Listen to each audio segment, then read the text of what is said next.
Reicast, podcast da Escola Henrique Dias. Sejam bem-vindos ao Reicast, o primeiro podcast da Escola Henrique Dias. Meu nome é Ana Victoria e hoje iremos falar sobre o nazismo e o fascismo. E hoje não estou sozinha, estou com Geniele, Kaline, Joane, Arthur, Isabel, Maria Ketley, Bianca, e hoje nós estamos com a presença do Dr. Magno Ferreira. Para mim aqui é um prazer imenso estar aqui, eu agradecer demais esse projeto massa do podcast. Vai ser muito bom falar sobre nazismo, fascismo e tudo, e falar sobre drama, sangue, vai ser massa demais. e hoje, pessoal, hoje não teremos um encontro com o ouvinte, só nos próximos podcasts. Quer dizer que nas nossas redes sociais que iremos fazer, como hoje é nosso primeiro podcast, se vocês poderiam mandar perguntas para nós respondermos e conversaremos sobre isso.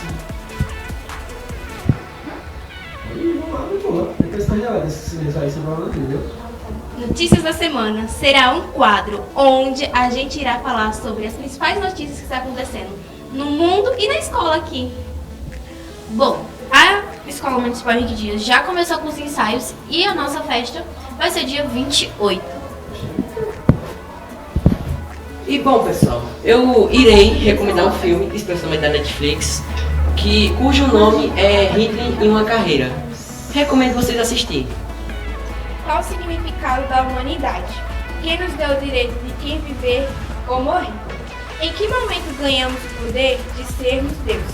Onde está a liberdade? Por que chegamos a esse fim? Por quê? Essa frase está no livro do nosso escritor Magno Ferreira. E a gente quer saber o que significa essa frase, qual foi o intuito, que mensagem você quer passar através dela. Já começa com a apago, né, vocês? Já começa assim, né? Assim, quando eu comecei a escrever esse livro, nesse livro tem várias frases que são soltas, por assim dizer. É como se fosse um lembrete para a humanidade de que tudo que a gente passou não foi uma história atípica, não foi algo fantasioso, e sim a pura realidade. Não é só porque a Segunda Guerra Mundial matou milhões e milhões de pessoas que isso não pode ocorrer nos dias de hoje. A gente mata sem querer muitas pessoas, principalmente pessoas que não são contra a sua opinião, contra a opção sexual, contra o regime em si. Então, eu quis trazer um lembrete de que a humanidade passou, só que o maior demônio que existe é o próprio ser humano.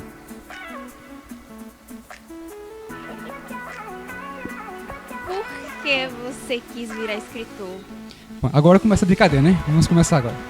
Bem, eu odiava escrever livros, não gostava de livros, não podia ver livros, porque não tinha graça você pegar um livro, não tem um figurinho para você entreter, não tem nada, nem a Bíblia eu lia, pra você ver. Só que, maldita boca que cospe pra cima. Tinha uma menina que vendia DVD naqueles tempos, tinha uma lojinha, e eu sempre passava por essa locadora e havia, né? Você sabe, não acaba quando quer conquistar alguém, tem que ter alguma coisa em comum. Eu odiava livros, só que era amava livros. Todo dia que eu passava lá, eu tava lendo um livro. Até o livro era melancia, um livro lá. E eu, rapaz, então pra chegar perto dessa menina tem que gostar de livro, né? Aí eu fui, tapeei com um livro pra chegar perto dela. Só que pra quê eu fui fazer isso? Eu acabei começando a me viciar com livros. Ela também escrevia livros com um amigo dela. Aí, peraí, se um amigo dela escreveu um livro com ela, por que eu não posso escrever? O que tem de bom que eu não tenho? Aí eu comecei a escrever por causa de ciúmes besta para conquistar essa menina. Tanto que essa menina hoje é minha esposa, a mãe da minha filha. E se não fosse ela, assim, por mostrar esse mundo da literatura, eu não estaria hoje escrevendo um livro e também não estaria levando a literatura para cantos tão longínquos da cidade. E ser exemplo, para que assim, mesmo uma pessoa não gostando de uma coisa, às vezes tem um destino. Deus coloca a pessoa na sua vida para lhe moldar. Existe um magno antes da literatura e um magno depois. E esse magno depois é um magno que começa a pensar sem precisar de opiniões alheias. Eu fui com essa menina bendita, conheci essa menina, e hoje é minha esposa, na qual eu amo. E se não fosse ela, não seria o escritor como eu sou hoje. Qual foi o seu primeiro passo como escritor? Primeiro passo... Ixi, pergunta boa. Assim, ser escritor é difícil. Por quê? No Brasil, infelizmente, não se dá valor aos livros. Porque nosso país é um dos países que se lê menos. Ou seja, um livro a cada, digamos, 50% da população brasileira lê um livro. Para você ver que corre tão baixo que é, a Índia lê 15 livros durante um ano. O Brasil lê um só. Por quê? O livro é conhecimento. Então imagina se o país tivesse tanto investimento na questão de livros, como seria nosso país? Como seria nosso sistema? Seriam pessoas pensantes. Hoje, infelizmente, nós somos baseados em pessoas que dizem você tem que ir por esse caminho. Só que você não tem opinião própria, às vezes. Às vezes nós vivemos um mundo muito burocrático, muito preso. Por quê? Imagine se a gente tivesse livros, incentivassem a ler, a leitura, nossa sociedade não seria como hoje. Corrupta, suja, burguesa. Porque hoje você só é valorizado uma vez, quando tem dinheiro no bolso ou quando você morre. Aí você é valorizado. Então, a questão de ser escritor foi muito mais do que escrever, e sim uma filosofia de vida.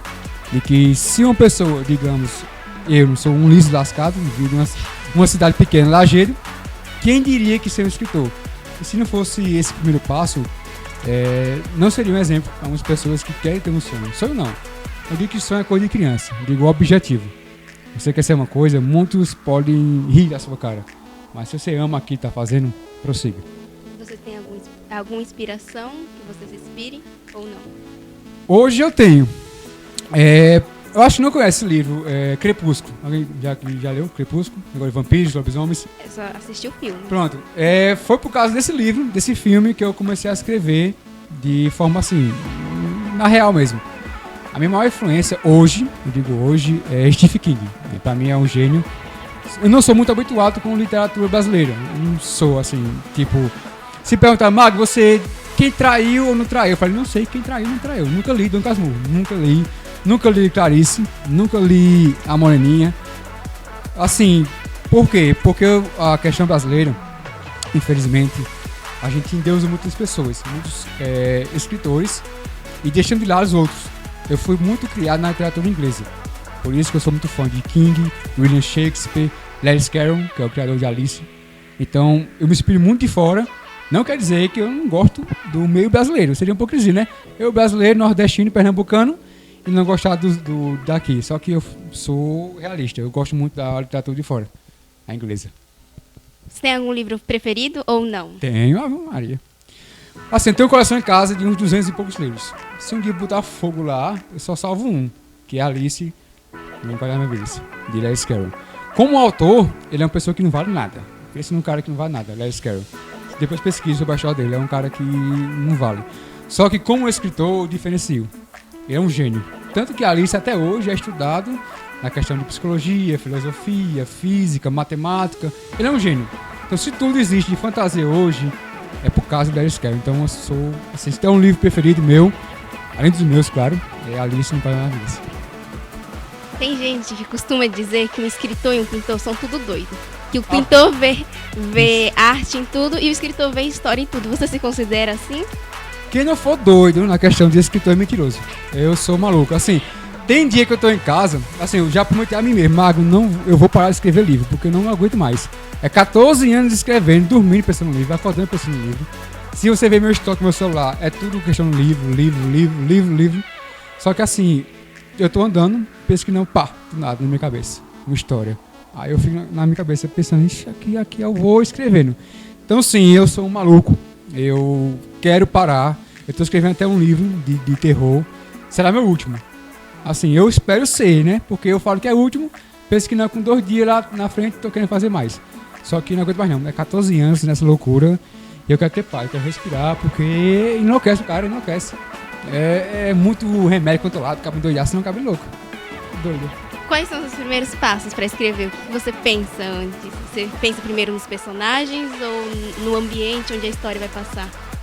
Depende muito, boa pergunta. Não tô gostando, né? Boa pergunta, assim, depende. No começo, quando eu escrevia negócio de fantasia, de vampirinho, lobisomem, porque era a fama do momento. De bruxinho, aí florzinha, borboleta, relacionamento, pá. Hoje eu não consigo escrever mais coisas mais fofas, mais românticas. Eu sou mais pé no chão, mais realista, mais crítico. Só que é para mais difícil, né? O que você falou, perguntou, até esqueci da pergunta. Quais são os seus primeiros passos? Assim, é ser louco, primeiramente, porque tem que vai ser louco. O segundo passo é você se entregar, ser você mesmo. Não se esforce, tipo assim, eu vou escrever um livro, vou me inspirar muito em fulano de tal. Seja você mesmo. Escreva aquilo que você sente bem. É como se fosse uma conversa entre você mesmo. Pega um espelho e fala, Magno, isso. Começa a escrever. Ah, mas o erro ortográfico, não se importa. Porque se eu for para escrever um livro de concordância nominal, língua portuguesa, eu não escrevi livro, eu escrevi dicionário. Então, muito além, claro que isso é super importante a questão contextual e ortográfica. Só que do que adianta você escrever tão bonitinho e não tiver uma narrativa, não tiver conexão. O leitor pegasse o livro lá, que negócio besta, que negócio chato, um monte de palavra, acaba não entendendo nada. Então a primeira coisa, o conselho que eu dou é seja você mesmo. Escreva aquilo que você se sente bem. O restante é evolutivo. Você pegar num livro em 2010, o que eu escrevia e o que eu escrevo hoje, eu tenho vergonha do que eu escrevia. Porque eu pensei numa rancheira, uma coisa toda errada. Só que é um processo evolutivo. Você lê seus livros? Dizem que tem escritor que não lê. Você lê? Só um livro que eu não leio, que é O Homem que Não Tinha Nada. Por quê? Porque me dá gatilho. Porque foi um livro que eu, tipo assim, todo mundo tem uma história pra contar. Nós somos povos escritores. E O Homem que Não Tinha Nada foi um livro que eu precisava desabafar tudo que eu passei na minha vida. Xenofobia, preconceito, racismo, por ser nordestino, por ser não letrado, porque quando você é escritor, você escolhe essa área, você é muito criticado. E eu fui muito criticado aqui na agenda, porque eu não tinha curso de letras, né? Não tinha uma papelada exposta. Só era um cara que gostava de ler e escrever. E os grandões daqui me criticavam por quê? Porque não tinha um currículo forte. Só que eu sempre escrevo para me agradar. Se eu estou bem, eu vou fazer o outro bem. Então assim, o Homem que Não Tinha Nada foi um processo que eu deveria fazer. Porque infelizmente hoje o que está matando as pessoas é a ansiedade, a depressão. A geração de vocês vão sofrer muito com a ansiedade, com essas coisas. E se não tiver, eu não tinha um ombro amigo, não tinha amigos, eu sempre fui um cara fechado. Então eu encontrei no livro uma forma de ser quem eu sou. Então eu desabafei no Homem que Não Tinha Nada, tudo que foi Magno. Misturar a realidade com a ficção. Então o único livro que eu não leio, por quê? Eu fui dar um de besta e fui ler O Homem que Não Tinha Nada, pra quê? Aí fui ler, tinha passagem que me remete ao que eu passei. Então não gatilho, eu fico meio emotivo, não gosto de ser emotivo, eu sou meio durão. Então se tem um livro que eu não gosto de ler, é O Homem que Não Tinha Nada. Só que quem lê se emociona muito. Mas o restante ele lê de boa. Tipo, tem escritor, quando a gente lê o livro, a gente já sabe que é dele. O que você acha que tem nos seus livros que as pessoas olham e falam, esse livro é de Magno Ferreira? Caramba, ótimo. Assim, parabéns, viu? Porque assim, hoje vivemos uma literatura vendável. Por quê? Você pegar o livro de hoje em dia, ele só apela para romantizar coisas sérias. Tem até um autor, eu acho que vocês vão me apedrejar aqui. Mas eu sou sincero. Quem conhece aqui Colin Hoover? Eu conheço, ela é muito boa. Ela é muito boa. Então você é massacrado aqui, então. Porque assim, infelizmente hoje a literatura é algo mais vendável. Tipo, você escolhe uma opção, tipo assim, eu vou escolher pra beneficiar o meu público. E tem coisas que a gente não pode romantizar. Exemplo, relacionamento tóxico. Porque o maridão é bonitão. É engraçado, né? Porque o povo dos livros só pode assim, um cara bonitão, né, fortão, só que o passado dele é obscuro, né? A bota a donzela, meu Deus, me apaixonei. Só que o relacionamento desse é complicado, mas eu vou lutar por esse amor. Só que assim, é perigoso isso. A nossa geração tem a mentalidade fraca. Tem um livro chamado 365 Dias. Não sei se você leu. Esse eu nunca Só li. que tem uma série na Netflix, que é uma porcaria. Outro livro também, 50 Tons de Cinzas. Não é livro, é lixo. Pra mim é lixo. Mas esses livros são os que mais ficam famosos. Por quê? Questão de dinheiro. Tipo, os da Colin são os que mais vendem, se você for olhar. Assim que acaba, olha, o livro vai virar filme. Porque ele vendeu tanto que acabou virando filme. Exatamente. Só que aí também, 50 Tons de Cinzas, ele também vendeu muito. Foi um dos mais vendidos. Mas só falam, qual é o tema de 50 Tons de Cinzas? É onde um cara, que ele abusa, por assim dizer, de uma garota, de uma mulher, e ela é condescendente com tudo que acontece, só porque acha fofinho no relacionamento. Então é coisas que a gente tem que pensar, tipo, Magno, é proibido ler? Não, toda leitura é válida. Só que você tem que aprender, o que eu vou consumir nesse livro vai me agregar em quê? Assim, o que eu vou... Tem pessoas que estão, mentalidades já formadas, não afetam. Pronto, eu fui ver Verity, de Colin Hoover. Me disseram, Magno, tem que ler Verity, porque Verity é maravilhoso, é pancada, é terror. Fui ler. Sim. A mulher conhece o cabo na primeira vista, na segunda já tá se pegando, na terceira, Ave Maria. Eu falei, cadê a questão a construção do relacionamento? Assim, tem pessoas que podem ler o livro de boa, mas tem a fragilidade mental que você pega. eu vou conhecer um carinha, mas ele é bad boy, é maloqueiro e tal, mas é fofo. Só que, às vezes, essa fofura pode ser prejudicial. Então, hoje os livros, em vez de estarem... autores, em vez de estar levando literatura benéfica, tá romantizando coisas sérias. E isso é perigoso. Então, se não tivesse distinção, esse cuidado... Eu digo assim aos meus leitores: pegue um livro como se fosse o campo minado. Começa a dar passos. Um passo, tudo bem, continue. 2 passos, e aí, tá bem, continue. Quando você vê, o livro tá começando a ficar meio estranho, Mário. Opa, deu uma pausa. Comece a ver se está pronto ou não. Porque se você não tiver pronto, você vai ser mais... A sua mente vai processar uma coisa que não deveria. Que é a sensualidade. Que é coisas que não deveriam ser expostas como bonitinho e hoje estão sendo. Por isso que hoje os livros estão mais vendáveis, porque abrange coisas que tá na moda, só que não tem. E eu vou ao contrário. Se você pegar um livro, você nunca vai ver eu dizendo: porque a vida é maravilhosa, porque o sistema é bondoso, porque o mundo é colorido. Só tem um livro que tem final feliz, dos meus. É o Homem que Não Tinha Nada. O resto do não tem. Esse não tem final feliz, o outro não tem final feliz. Por quê? A vida não tem final feliz às vezes. Às vezes a realidade ela é nua e crua. Às vezes eu posso criar uma fantasia e a realidade como fica. Então assim, eu tento mostrar, e quem lê meu livro vai perceber que eu sou bem crítico. Eu mostro a moeda dos lados. Tem o lado A e o lado B. Você vai escolher qual caminho seguir. É a sua consequência. Então, eu sou bem assim, quem lê meu livro já vê, eu sou bem crítico, dou lapada mesmo, falo bem a verdade. Tipo, Verity, que você falou, romantizou, né, o negócio dela ter matado aquele carinha. Só que ninguém sabe, né, o negócio é a carta, o manuscrito. Isso ela fez mesmo. Só que tem outros livros dela que eu acho que se salva. Não, tudo tem um pouco pra ser tirado. Colin foi esperta, era uma gênia. Tá sendo bilionário, ganhando dinheiro. Ela tá ganhando porque ela é cancelada. Aí quanto mais a coisa é ruim, mais as pessoas querem. Tá vendo? Aí você respondeu agora. Então, assim, é por isso que eu desisti. Porque imagine meu livro sendo um filme. Não por nem gostar. Porque eu sou bem ácido mesmo, bem crítico. Tanto que Samantha nem adianta eu tentar colocar, porque eu ia ser preso no mesmo dia. Por causa desse livro Samantha. Então eu tenho que escrever alguma coisa. Né? Eu não sou pessoa de guardar, não. Eu falo mesmo e não tô nem aí. Jogo mesmo e dou aqui no erro. Agora, já falando do livro Garoto da Bicicleta Vermelha, você tem personagem preferido? Porque eu sei que o meu preferido no seu não é. E você matou ele? Rapaz, gostei dessa pergunta. Preferido. Eu sou fã. Rapaz, de Grace eu sou fã. Eu sou fã de Nuvem. Sou fã demais de Nuvem. Cavilli, pronto, Cavilli pra mim é o melhor que tem. Eu gosto de Cavilli. Mas você matou ele? É porque assim, tem um porquê da questão de Cavilli. Porque Cavilli teve todo esse processo de... Ele não nasceu como um herói, por assim dizer. Ele foi um vilão. Então ele tem que passar por... Ele amava o sistema nazista. Aí assim, pra mim o melhor personagem que eu criei foi Cavilli, Grace, que é o Chão de Pedra. Porque tem um motivo. Tem um motivo porque cada personagem meu tem um nome, um sinônimo. Não sei se perceberam.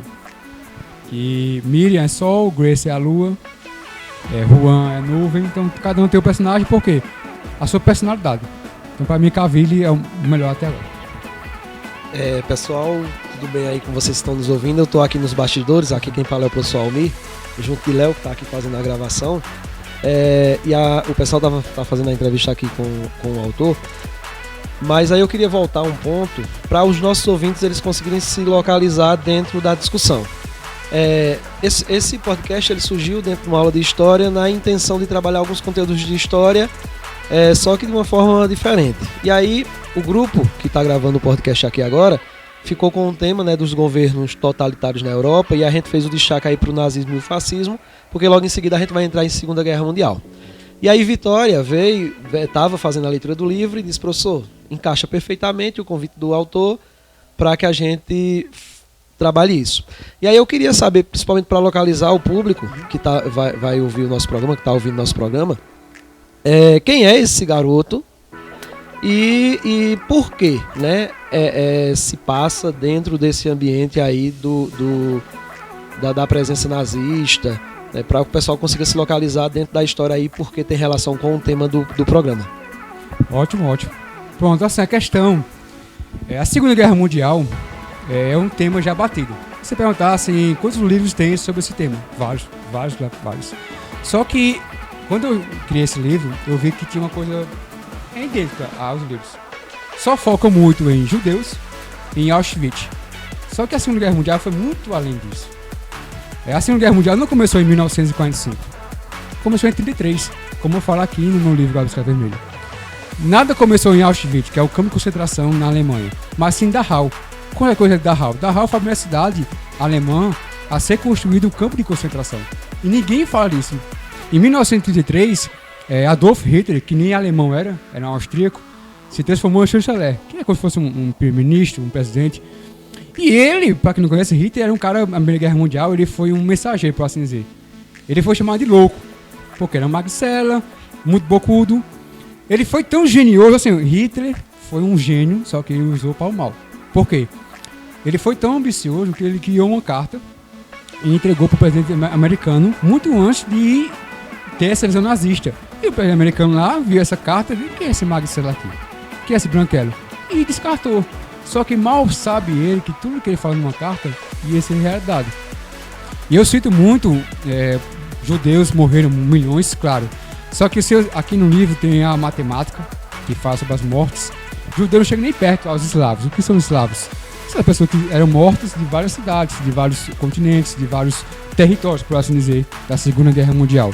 Então, muito, nos livros em si, se romantizam, por assim dizer, a Segunda Guerra Mundial e tratam as crianças como se fosse uma visão ingênua. Só que, na realidade, tanto Miriam e Grace, eu acho que não vejo nenhum livro, posso estar errado, da literatura mundial que cite as duas crianças que passam na carne o Holocausto. Porque Miriam passa na pele o que é o Holocausto, Grace passa na pele o que é o Holocausto, porque o nazismo não escolhia se você era criança, se você era adulto, se você era velho, não estava nem aí. Hitler tinha um pensamento ariano. O que é ariano? De criar uma raça perfeita. Branquelo, olhos azuis e tal, perfeitamente. E tudo que fosse contrário ao pensamento nazista eram colocados nos campos. Mas ele não era explícito, vocês vão ser os judeus, por assim dizer, não vão ser colocados num campo para sofrer, não. Eles criavam uma temática, dizendo, vocês vão ter um local mais próprio para vocês curtirem. As crianças que não eram de acordo vão ter um local, digamos, uma creche, eles criavam, mas não, vocês vão ter uma zona de conforto, de férias, para passarem. Só que é tudo camuflado, tudo mentira. Era um sofrimento, aqui pessoas sofriam cobaias, eram experimentos. Por incrível que pareça, e por ironia de destino, se hoje tem muitos remédios pra gente de gripe, da saúde, a gente deve a milhões de mortos que foram usados na Segunda Guerra Mundial.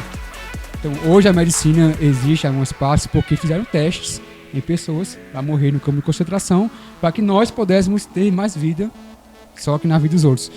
O título da Bicicleta Vermelha, se você ver na capa, tem o nome vermelha, de outra cor. E a cor da bicicleta não é vermelha, é preta. Mas por que é vermelha? Se eu disser, é o maior spoiler do livro. E tem um significado filosófico. Todos os meus livros, eu tenho uma filosofia por trás. Homem que não tinha nada. Por que homem que não tinha nada? Eu tenho filosofia. O guarda da bicicleta vermelha. Por que é o guarda da bicicleta vermelha? Não é apenas uma descrição de um garotinho que tem uma bicicleta vermelha. Não. Tem toda uma filosofia atrás disso. Outro livro, Samantha. Por que Samantha? Tem uma ideologia. Então assim, eu não escrevo apenas por escrever, mas sim tem uma filosofia. Então a Segunda Guerra Mundial, no meu ponto de vista, começou em 1933 e acabou em 1945. Eu não trato aqui como muitos tratam os americanos como se fossem os heróis. Muito pelo contrário. Tanto que o general Hubert, que é um daqui, ele é o general, só que ele também é conflitado com o Cavillo frente a frente, dizendo, se eu sou nazista, e eu sei que eu estou errado, mas o mentiroso e o vilão da história também é você. Porque se quisesse, os Estados Unidos poderia acabar a guerra no momento que quiser. Porque se você pegar a história todinha, os Estados Unidos sempre teve a questão financeira por trás da guerra. Aqui, se eu falar da guerra mundial em si, é muita coisa. Só que assim, não tem heróis e nem vilões nessa história. Todos são vilões na Segunda Guerra Mundial. Em todas as guerras em si, porque rola dinheiro. E infelizmente a mentalidade dali, por vezes é enganado por uma filosofia. E infelizmente a Segunda Guerra Mundial é uma coisa que eu espero que não retrocesse a nossa humanidade, de chegar a um nível como está. Só que pelo caminhar da carruagem, eu acho que o Holocausto vai ser apenas mais um gatilho para que outras coisas piores virão pela frente. O que você fala está totalmente certo. Eu, como leitora, quando eu li, eu achava que as crianças elas não tinham 8 anos. Bianca também achou isso, ela mandou mensagem. Elas têm mesmo essa idade e tem certeza que não está aparecendo, porque eles não mostram, parece que a infância foi roubada e não mostra ter 8 anos. O negócio do título, eu fiquei até o final, não estava entendendo porque bicicleta vermelha, e eu ficava olhando, porque não posso falar porque senão dou spoiler. Porque se falar... Então tem isso, né? Você mostra muito bem isso da maturidade que o personagem tem. Agora, pra falar do livro, da capa, que eu achei bem interessante, a frase assim, que é com lágrimas que encerra esse livro. Por quê? O que tá por trás disso? Sou eu porque assim, tem um trecho, não sei se aonde eu coloquei aqui. Aqui no comecinho que eu falo sobre uma coisa minha mesmo. Aqui, esse livro é dedicado àquelas pessoas cujo foram roubadas. É uma coisa que eu falo pessoalmente, porque quando eu terminei esse livro, eu realmente chorei. Porque eu me entreguei de corpo e alma na Guerra Mundial. Eu estudei um ano sobre a Segunda Guerra Mundial, eu li o livro Manifesto, que foi um livro que Adolf Hitler escreveu na prisão, que eu estava preso. E, pra ser sincero, eu não vou ser mentiroso, se eu vivesse naquela época, eu acho que muitos vivendo naquela época seriam enganados pelo sistema nazista. Apoiariam Hitler sim. Por quê? Muitos filósofos, muitos historiadores apoiavam Hitler naqueles tempos, sem saber o que Hitler fazia por trás. Porque tinha um linguajar, ele tinha uma forma de falar que enganou muitos. Então, a gente julga hoje que é um monstro, um assassino e tal, só que quantos Hitlers existem no mundo aí? Até eu falo uma frase aqui, enquanto houver o mal, haverá Hitlers. Então, essa questão é que o peso, a realidade, como eu falo, ela é nua e crua. A gente passa muitas coisas por cima de pano branco, ou a gente pensa que é tudo fantasia, só que a realidade é muito doentia. É por isso que eu falo assim, Stephen King fala uma coisa, que os demônios não são aqueles pessoas com chifre, com rabinho, não. Os próprios demônios são o ser humano. A maior prova é aqui, a Segunda Guerra Mundial. O livro dele você leu, Li, e rapaz, que leitura, viu? Foi pesado demais. Sabe que Hitler, assim, ele tinha tudo pra ser um cara do bem, massa. Ele só queria ser um cara que pintava quadros, só queria ser um cara que fosse visto. Só que ele foi reprovado na Academia de Artes. Você acha que a sociedade em si queria um vilão? Isso aí poderia ser um pano por cima de, vamos romantizar o vilão. Hitler é apenas um coitadinho. Não, mentira. Ele já tinha uma mentalidade já, assim, louca. Só que sim, tem uma porcentagem da sociedade em si. Por quê? Hitler não odiava judeus. Não odiava. Por quê? Ele foi induzido, ele foi para uma palestra num teatro, em que um ídolo dele, para assim dizer, um professor, ele odiava judeus. Por quê? Porque os judeus eram muito espertos, uns comerciantes espertos. Então eles chegavam na Alemanha e roubavam da Alemanha, tipo assim, vamos dizer que estou vendendo feijão. Aí eu vendo meu feijão aqui na feira de Lagedo, aí chega um cabo de Caruaru e toma meu lugar. Aí eu disse, não, que é isso? A mesma coisa foi a Alemanha. Os cabos vêm de fora para esculhambar o meu negócio. Não. Aí foi aí que colocaram a culpa nos judeus, desde tomaram conta da Alemanha, e foi assim. A Alemanha em si estava destruída depois da Primeira Guerra Mundial, passando vergonha e humilhação. Aí veio o Hitler, todo fogoso, todo... Pô, a Alemanha é melhor que vocês, bata no peito, eu amo a Alemanha. E o povo já fragilizado, esculhambado, humilhado. Rapaz, gostei desse maguinho aí. Ele fala bem, ele tem a potência, se tornou o líder que foi e transformou o mundo que é.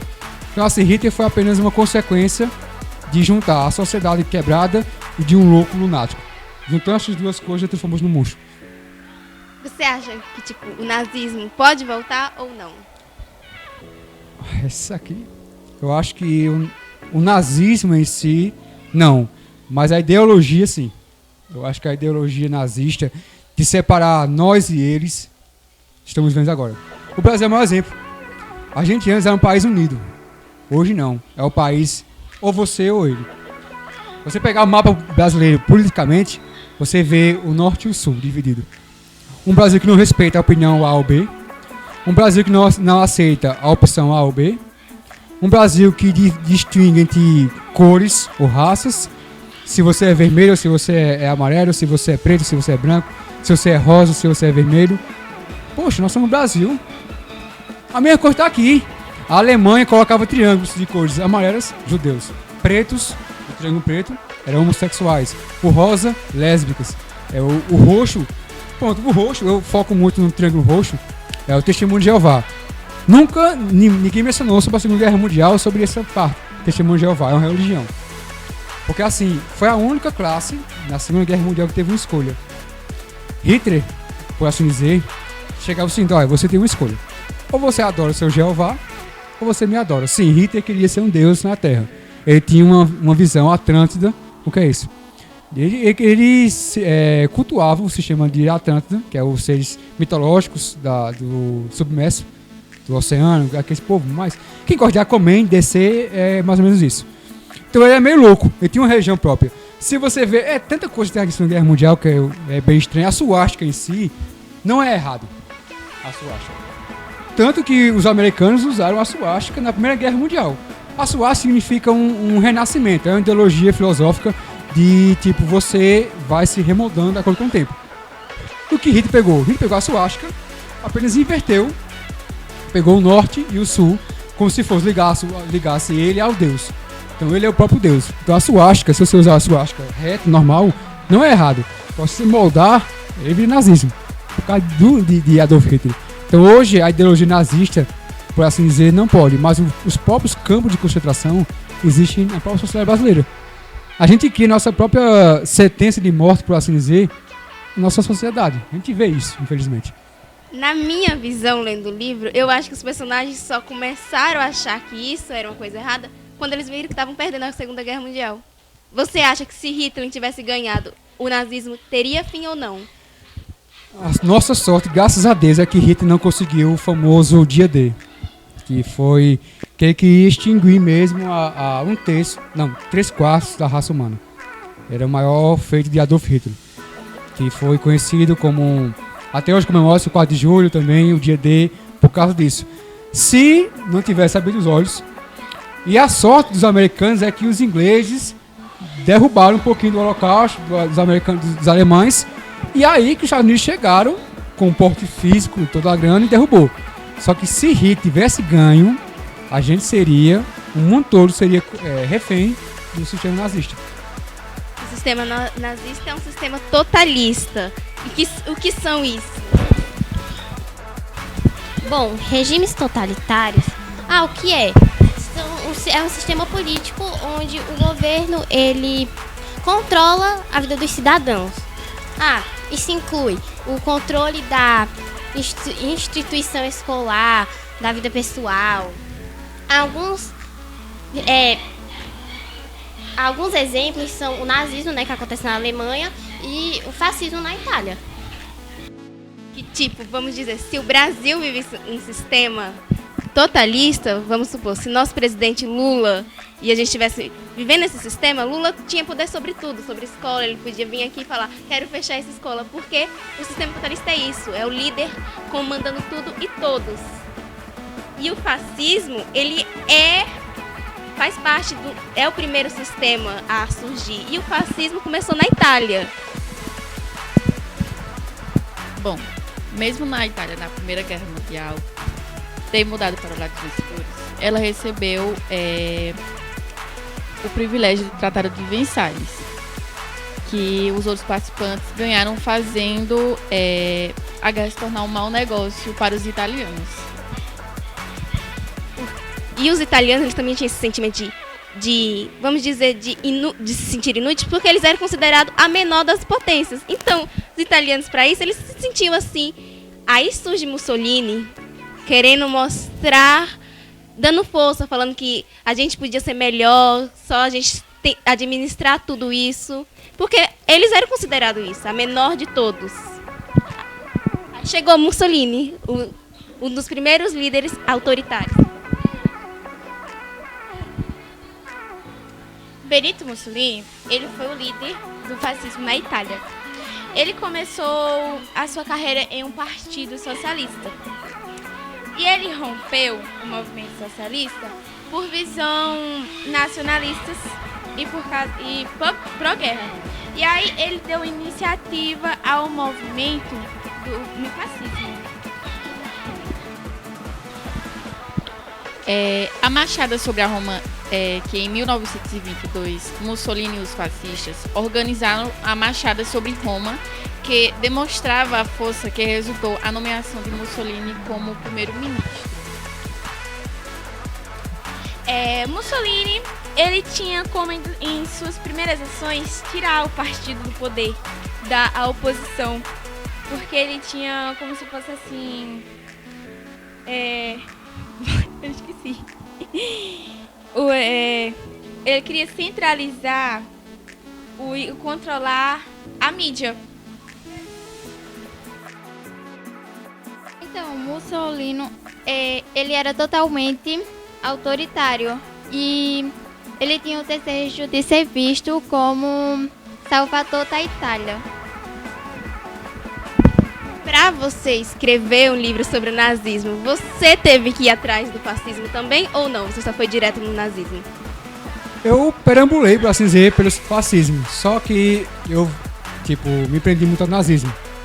Porque pra mim não houve nada igual de questão geopolítica, questão filosófica, ideológica, do que o nazismo. Porque, claro, Mussolini foi um escroto, um cabo doido também. Só que Adolf Hitler, bicho, é uma coisa que eu assisti um seriado que faz sobre a vida dele comecinho, de Hitler.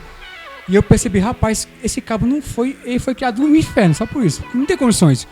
Um cara que era nada, um Zé Ninguém, se tornou a maior potência que dominou todo o planeta. Tipo assim, você pegar um cara magricelo, que não sabe, nem alemão era, nem estudioso ele era, ele fazia suas palestras em bares, em mesas, assim, na rua, e conduziu milhões e milhões de pessoas para a sua ideologia, levando mais milhões e milhões de mortes.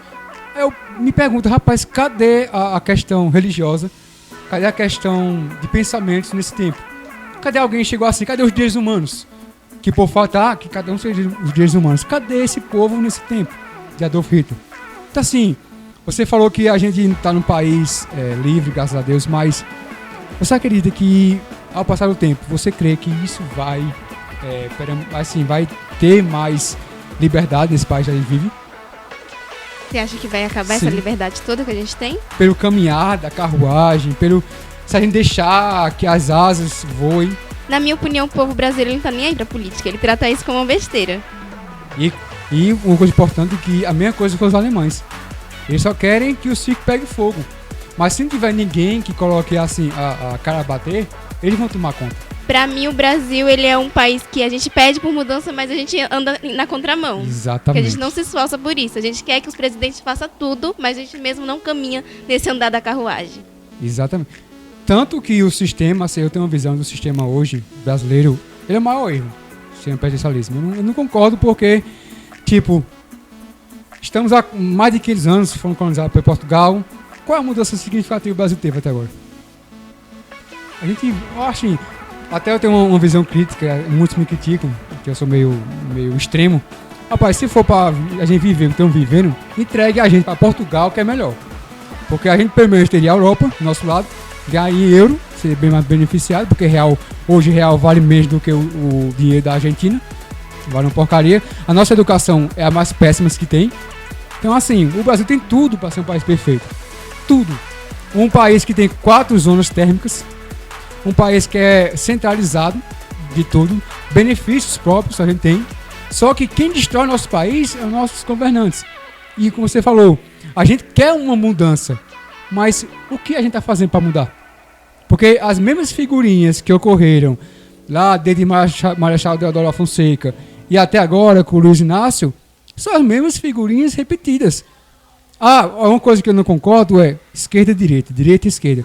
Tem um pensamento de um filósofo que falou o seguinte, para explicar o que é esquerda e direita para leigos, por assim dizer. Aqui é a esquerda, aqui é a direita. Elas vão dizer que estão em cada um caminho oposto. Mas no final, as duas vão se unir. É a maior hipocrisia. Esquerda é uma coisa, direita é uma coisa, mas sempre no final as duas estão de mão dadas. Então assim, a gente pede por uma mudança. Mas o que eu estou fazendo, o que você vai fazer para a mudança? Se a gente vai lá, hora da eleição, as mesmas figurinhas repetidas, o mesmo sistema arcaico, a mesma visão social, estamos estamos sendo conviventes, aceitando. Então assim, o Brasil, eu também me coloco no meio, mas o desejo de mudança eu acho que não vai ter nem tão cedo. Infelizmente nosso país está numa situação que não tem como mudar. Infelizmente a gente vai ter que viver. Pode haver uma revoluçãozinha aqui e ali, mas mudar está enraizado. Não tem. Só se alguém chegar e colocar ordem no sistema? Você acha que alguém pode chegar e colocar ordem nessa casa bagunçada? Esse é meu medo. E é bem importante porque estão querendo fazer isso já. Estão querendo, cabeça de ovo, tá querendo, uma visão minha, tá querendo fazer isso. De querer assim, o meu poder é acima do poder de vocês. Quem lhes disse que um grupo de minoritários pode controlar uma sociedade brasileira? Quem lhe deu esse poder a você? Quem diz a você que as regras são boas ou ruins? Eu acho que a própria Constituição brasileira está sendo rasgada hoje. A maior piada brasileira é essas leis. Onde um cabo que faz o mal, crime, pode ter seus desvios. Hoje você não é julgado pelo crime que comete, mas sim pela cor, pelo dinheiro. Se você tiver dinheiro no bolso, você pode fazer o que você bem entender. Vai sair impune. Faz as maiores atrocidades do mundo. Ah, mas você aqui é uma vítima da sociedade, pobrezinho. Então assim, o próprio sistema em si, eles abraçam o bandido e aprisionam o inocente. Então a gente assim, eu vivo numa sociedade em que eu ser quem eu sou é errado. Então eu preciso criar uma máscara para agradar o sistema brasileiro. Então se isso fosse ser brasileiro em si, eu prefiro ser pernambucano. Mas é mais fácil fazer isso. Seria mais fácil. Seria mais fácil alguém chegar assim, acabou a palhaçada, rasga do zero. Às vezes eu concordo com o anarquismo. O anarquismo é um sistema de política, de pensamento em que grupos coordenam de acordo com o meio. Mas isso no Brasil não daria certo não, porque o Brasil é todo doido, não daria certo. Só que eu vejo assim, seria fácil você apagar, Brasil, acabou do zero. Só que a gente, como você falou, estamos acostumados já na bagaceira. A gente está acostumado, pronto, um exemplo mais gritante do que agora. Rio Grande do Sul, morrendo de afogado, socorro, morrendo. Aí todo mundo, meus coitados, estão morrendo. Mesmo dia, Madonna, pá. Aí vem cursão, aí faz a maior lamentação no Covid mesmo. Milhões de pessoas morrendo, meu Deus. Depois, eita, o dinheiro, tamo liso, vamos fazer live. Aí vem benefício próprio. Rapaz, que hipocrisia é essa? O mesmo jornal que fala que muitas pessoas morreram é o mesmo jornal que fala e já vem aí o carnaval, prepare-se. Aí, pô, qual é a hipocrisia? É a hipocrisia brasileira. Então assim, não adianta limpar que a gente tá enraizado. Mas se você for olhar esse negócio do Rio Grande do Sul, as pessoas elas estão pedindo posicionamento do Neymar, da Madonna, da Anitta, mas não dos presidentes, dos governadores. Eles não estão nem aí. Parece que quem tem que ditar as regras é os famosos, né? Eles que têm que dar assistência ao Rio Grande do Sul. E acaba esquecendo que nosso governo tá aí e não tá fazendo nada. E você, como brasileira, como se sente vendo isso? Eu confesso que eu não entro muito em política. Não, acho assim, pessoalmente. Pra mim, é a maior hipocrisia de todos, porque a gente coloca eles lá no comando, mas eles não fazem nada. É um jogo de tabuleiro, né? Eles estão lá, a gente protege eles, mas a gente que se ferra. Exatamente. Nossa, isso é bom pra que vocês pensem, porque aqui a faixa de vocês é quanto a faixa etária? A idade de vocês. Vocês são a salvação do Brasil. Porque eu já estou na minha base de 35 anos, 36. Então eu tenho meu filho de 8 anos. Eu conscientizo ela de que, assim, eu não posso mudar a sociedade em si, mas eu posso mudar a minha filha. Você pode mudar a sua sociedade, a sua família. E uma abelha só não faz nada. Agora imagine um enxame fazendo uma zoada. Então, assim, quando você for mais apedrejado por pensamentos benéficos, você vai ser criticado. Então a mudança são vocês.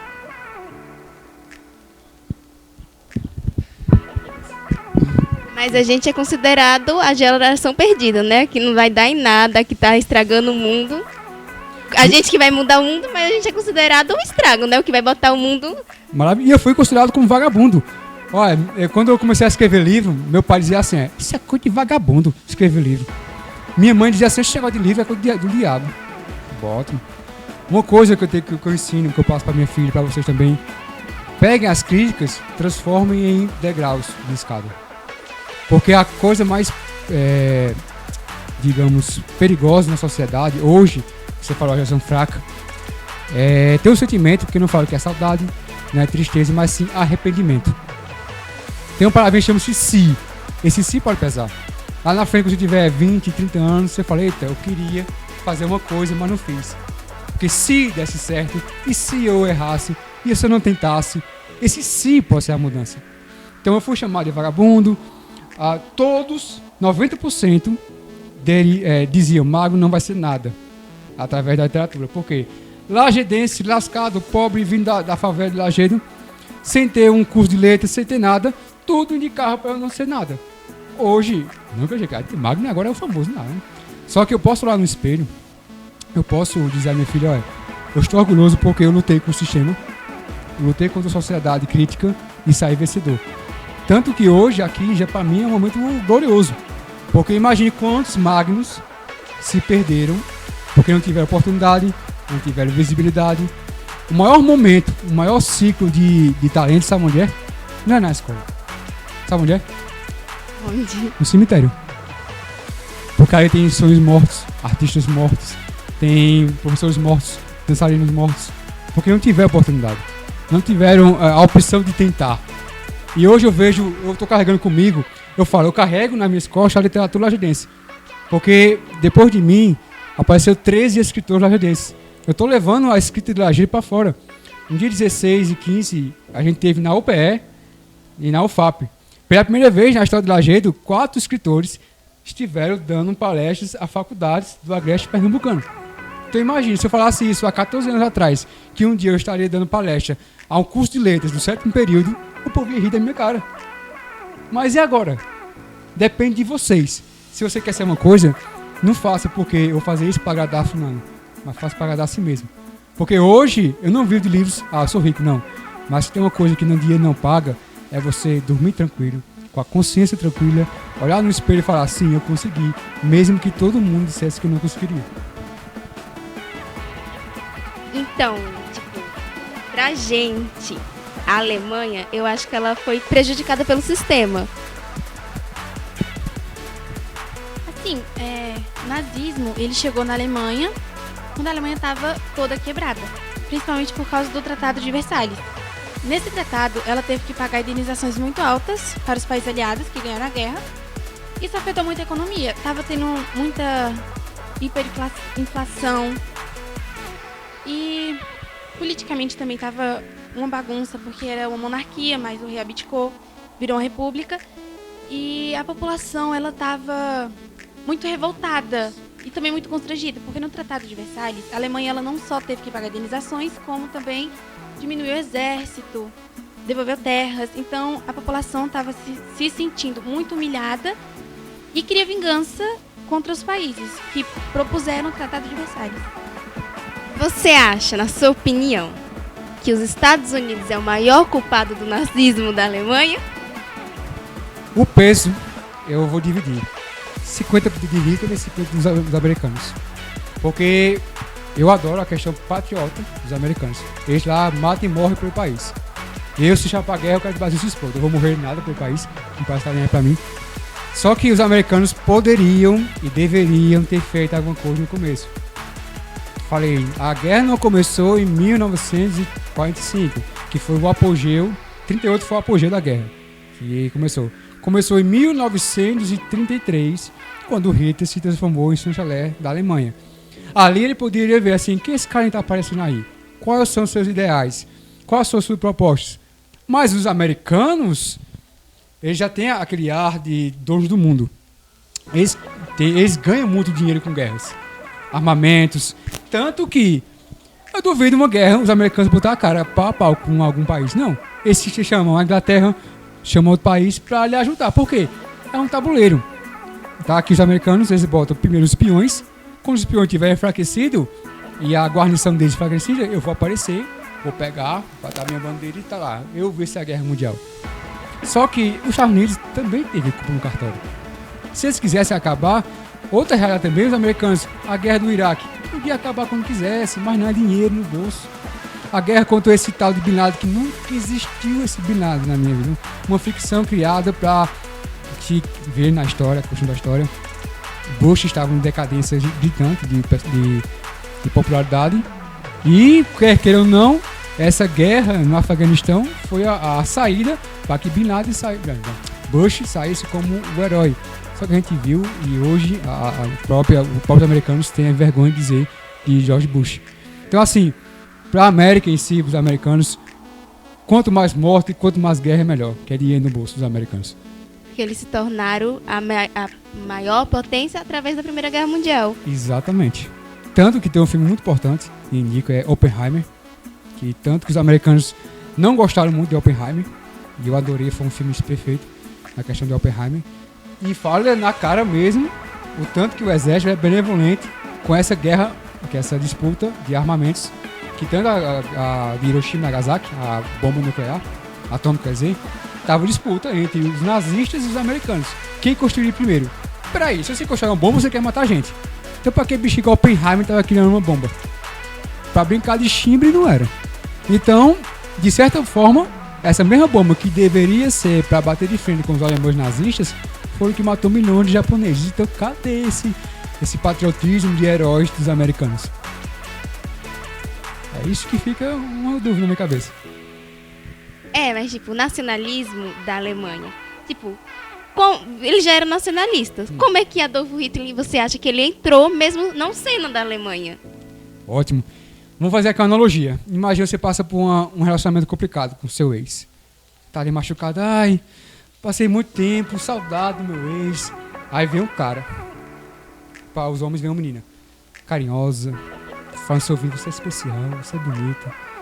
Trazendo flores. Aí você se derrete. Fala, isso aqui é o homem da minha vida, a mulher da minha vida. Aí se derrete. Só lábio. Tá. Quando pegou-lhe... Aí agora é minha, já era. Casou. Tá na aliança, papel passado, sai daqui, vai-te embora. Começou.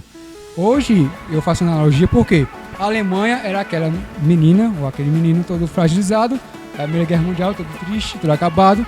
Havia Adolf Hitler, com aquela voz dele, vamos amar a Alemanha acima de tudo, acima de todos. Oxe, uma coisa parecida, eu ouvi já esse negócio.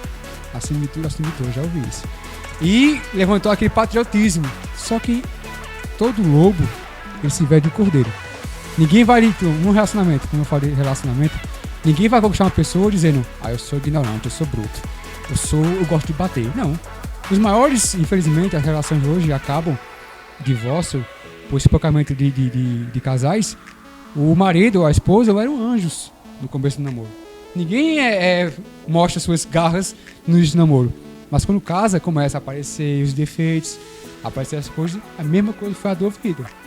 Chegou bonitão pra Alemanha, o povo todo carente, aí vem aquele bicho lá, colocando um ego lá em cima, como foi dito, a Alemanha estava lascada, lisa, devendo, acabada, só um lixo a Alemanha.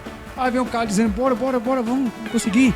Tanto que o nazismo trouxe de volta. A questão financeira da Alemanha subiu. A Alemanha, questão financeira, Ave Maria, era um país potente.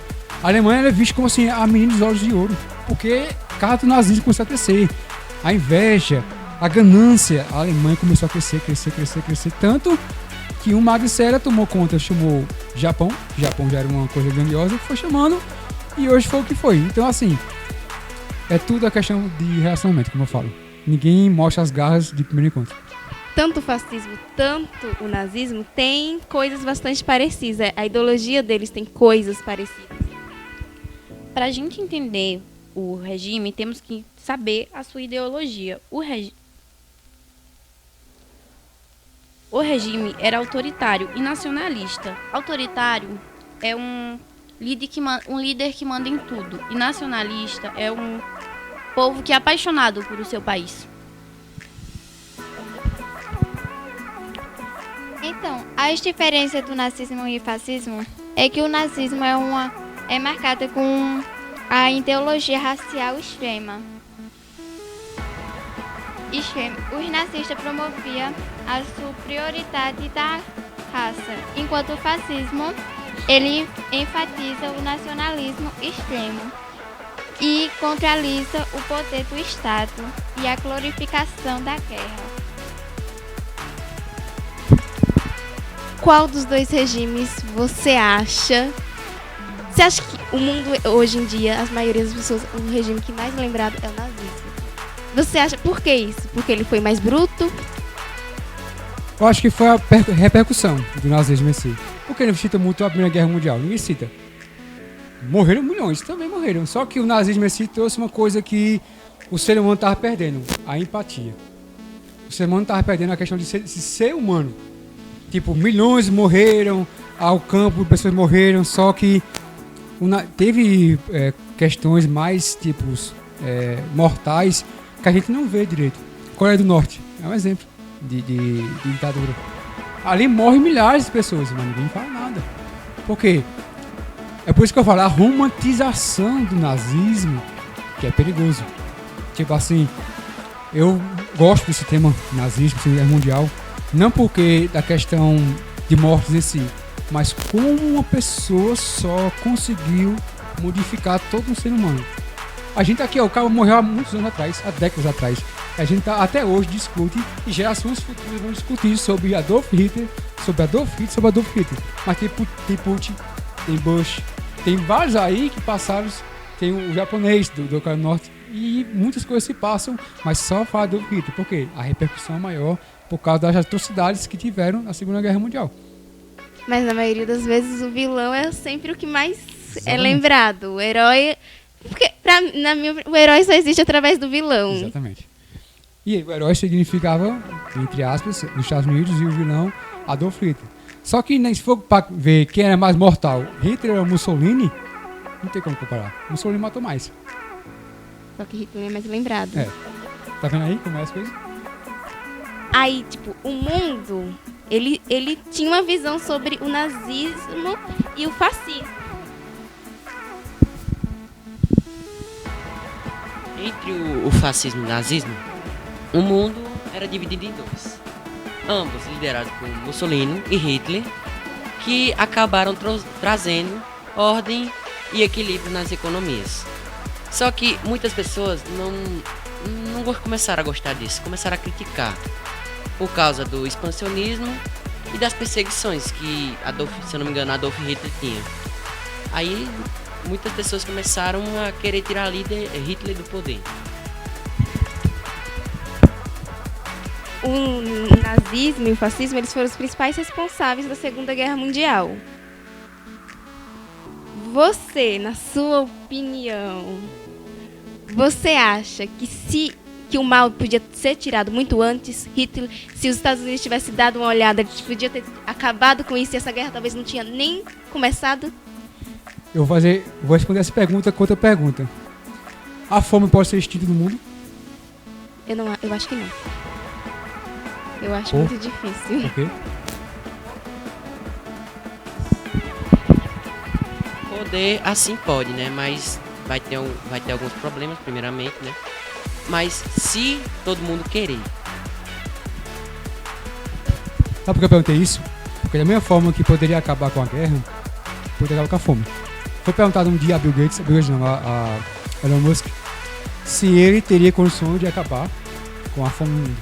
Ele falou, eu tenho pago o dinheiro que for, só que eu quero todos os papéis registrados da ONG, da Organização Nacionais, a ONG e a ONU, de tudo direitinho. E por que pareça, a própria ONU não aceitou isso. Por quê? Eu acho que é porque o dinheiro não vai todinho para essas pessoas.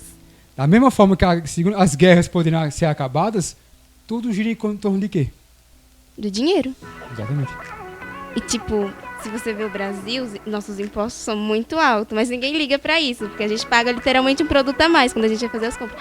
Mesmo os impostos são altíssimos, o Brasil ainda não é nada, né? Considerado um país desenvolvido. Ele está em desenvolvimento. Mesmo a gente pagando imposto alto, mesmo a gente tem uma agricultura muito boa e a industrialização está sendo muito ótima também, a gente não consegue sair dessa faixa etária por causa desse negócio que o governo pega o dinheiro, na minha opinião, né? Fazendo, não apontando os erros, né? Mas o mundo, tipo, nós não tá nem aí pra isso. Continue com a sua opinião, porque assim, o Brasil necessita de pessoas assim, como vocês, de tirar esse véu da ingenuidade, da inocência, dizer, a gente somos novos, tem muito pra curtir ainda. Tem história do meu livro, desse projeto meu, que é um livro que escreveu eu, minha esposa e um amigo dela. O maior sonho desse amigo era ser um escritor, ser um autor. E só que ele já teve a oportunidade de ver a capa construída. Por quê? Porque ele se matou. Ele tinha uma forte depressão. Ele cometeu suicídio. E deveria estar aqui ele, conversando sobre livros. Deveria estar ele aqui falando sobre o projeto de literatura. Só que a gente pensa muito no agora. A gente não está pronto para amanhã. A gente vive muito de... Daqui a 10 anos eu penso nisso. Daqui a 3 anos, na próxima eleição eu penso nisso. Mas o mundo está passando. Às vezes, o nosso ponto final, a nossa história da vida, cada um é escritor, não pode ter um final feliz. Mas do que agora até eu posso conseguir, o que eu posso agregar na sociedade? Se você não é condizente com o nosso país, parabéns. Porque a sua visão está saindo dos trilhos desse curral que a gente tem. Pessoas como vocês, que estão pensando por fora da caixinha, vão ser menosprezados. Porque livro dá conhecimento. E conhecimento dá poder. Imagine, como eu faço na analogia da abelha, imagine se as abelhinhas tivessem conhecimento. O enxame tomaria conta do Brasil. E o Brasil seria outro país. Porque o povo tem a maior força, só que a gente não sabe usar essa força. Exato. Ou usa esse poder que a gente tem nas mãos de maneira errônea, ou simplesmente vendendo o que é mais precioso, o caráter do ser humano. Entender o nazismo e o fascismo é uma coisa difícil. Porque, sim ou não, a gente romantiza os dois. Porque são coisas que a gente se atrai mais com desgraça. Isso é um fato que não dá pra mudar. Se a gente gosta de aprender... Desgraça, você vê um assunto que fala iluminismo. Qual é o assunto que você prefere a escutar? Um assunto sobre iluminismo ou Segunda Guerra Mundial? Segunda Guerra Mundial, porque a gente já se atrai por isso, pela desgraça, pelo sangue, por isso. Porque nós somos pessoas atraídas pela desgraça. Isso é uma coisa muito interessante. Na escolha da frase, a gente fala assim, mas essa frase não é muito pesada? Aí falaram assim, mas a gente só se atrai por isso. Quanto mais pesada, melhor. Que aí o povo vai assistir o podcast. E achei até maneirinho, porque tem os piores. Porque fala que tem uma que fala assim, a matemática nunca foi tão adiada como foi hoje. Aí que eu sei que todas as questões de pessoas que morreram. E a gente, como fala assim, infelizmente, eu vou dizer uma coisa que pode ser até polêmica. Ou não, vai ser polêmica. Se for na ideologia, o nazismo tinha tudo para ser uma coisa boa. Não questão de mortes, questão ideológica. Você pegar o que Hitler queria, sem ser a parte monstro, a parte louca dele. Queria um país que se amasse. Que amasse seu país, que se amasse, que se valorizasse. É isso que Hitler queria. O que Hitler queria? Que pegasse a Alemanha destruída, de zero dinheiro, e se valorizasse. Só que esse egoísmo, essa loucura, ultrapassou limites. Mas hoje tem... Pronto, eu vou dar outra. Pra você ver que essas coisas estão mais presentes do que antes. Religião. Quantas Bíblias existem no mundo? Quantas Bíblias existem? Não, Bíblias. Uma só. Quantas religiões? Por quê? Só tem um Deus. A gente hoje, uma coisa que deveria ser única, até nisso a gente distorce. Pega, briga por causa de um Deus. Qual Deus você quer? O meu Deus é baseado nisso aqui, meu Deus é esse. Então, meu Deus baseado aqui, meu Deus é esse. Então, peraí, um dia eu fui perguntado nisso, eu fiz uma palestra até numa comunidade evangélica, não, católica, e fala assim, a questão é que o céu não vai ter distinção católico, crente, que pode, não. O céu vai ser para todos. A mesma coisa é nosso país, nosso mundo. O Brasil não é dos sulistas, não é dos nordestinos, não é dos paulistanos, é de todo mundo. Só que a gente vê um país dividido. E quanto mais tempo passa, a nossa própria Lajedo não é uma Lajedo que abraça todos, que deveria abraçar. Eu sou lajedense, você é lajedense, vamos nos unir. Mas infelizmente a gente vê que há uma divisão de ideologia, de você ser contra o que eu penso. Uma coisa que a gente... Pronto, tem coisas que eu não vou aceitar de você não sabe de mim. Mas uma coisa que está morrendo é o respeito. Eu tenho um podcast que toda terça-feira eu faço convidados. E eu convidei um ativista homossexual. A gente conversou. E eu falei assim, tem coisas que eu não concordo contigo e vice-versa. Só que eu respeito a pessoa que você é. Eu tenho empatia pelo ser humano que você é. É difícil fazer isso. E que talvez com religião. o que tem a ver isso com a guerra? Tem tudo a ver. Porque foi essas próprias distinções que Adolf Hitler impôs. Você é negro, vai ser queimado. Você é homossexual, vai ser queimado. Bom, eu mesmo na Guerra Mundial seria morto. Eu seria morto, estava morta. Isso aqui tapeava, morto. Aqui viveria um pouquinho, morta, pronto. Então a questão é assim, distinguir as pessoas não por ser humanos, mas sim por cor de pele, por opção, por religião. E as coisas que o nazismo mostrou de atrocidades, infelizmente está se perpetuando até hoje. Que as pessoas fazem isso diariamente. A gente, antes de chegar numa pessoa, a gente faz isso. A gente julga pra ver como a pessoa é. Será que ela é assim? Será que ela é assim? Não parece. Depois que a gente faz isso, a gente chega na pessoa. Ou não, se a gente considerar a pessoa uma má influência, uma pessoa totalmente chata, insuportável. Aí a gente não vai. Porque a gente faz isso. Pra ver se a gente, de desconhecer a pessoa, a gente prefere tentar julgar primeiro pra depois fazer isso. Tipo, é uma coisa que eu confesso que eu admiro. A Alemanha tem o nacionalismo. Uma coisa que no Brasil não tem. A gente, literalmente, os brasileiros, 75% daria tudo pra ir embora daqui pros Estados Unidos ou pra Coreia, pra China. A maioria. Isso é uma coisa que... Assim, eu vou ser sincero contigo. Como escritor, eu queria morar na Noruega. Porque lá eles pagam 300 euros só pra você escrever uma página. Poxa, eu tô gastando dinheiro pra escrever livro, porque o Brasil não valoriza o que tem de arte. Como você pode... Pronto, se tivesse uma guerra no Brasil, Magno, eu fui alistado na Guerra Mundial, Magno vai pra guerra. Assim, eu vou nunca não, eu quero que o Brasil se exploda. Por quê? Como eu vou adorar um país que os governantes ou o sistema me destrói? Que patriotismo é esse? Eu sou um cabo suicida, eu vou amar um país no qual não me amo? Poxa, hoje eu prefiro ser... Magno, tu é brasileiro ou pernambucano? Eu sou pernambucano. Porque se tem uma coisa que eu amo mais do que a bandeira pernambucana, não tem. Se tem uma coisa que me faz arrepiar, que não é o frevo, eu tô mentindo. Porque são raízes minhas, é uma coisa que me identifica. Então se o Magno luta pelo Pernambuco, pelo Brasil, pernambucano. Então é isso que eu invejo dos americanos, essa paixão por ser americano. Que o brasileiro não tem. Agora se perguntar a pernambucano, você ama o seu estado? Eu amo o meu estado. Eu amo Pernambuco.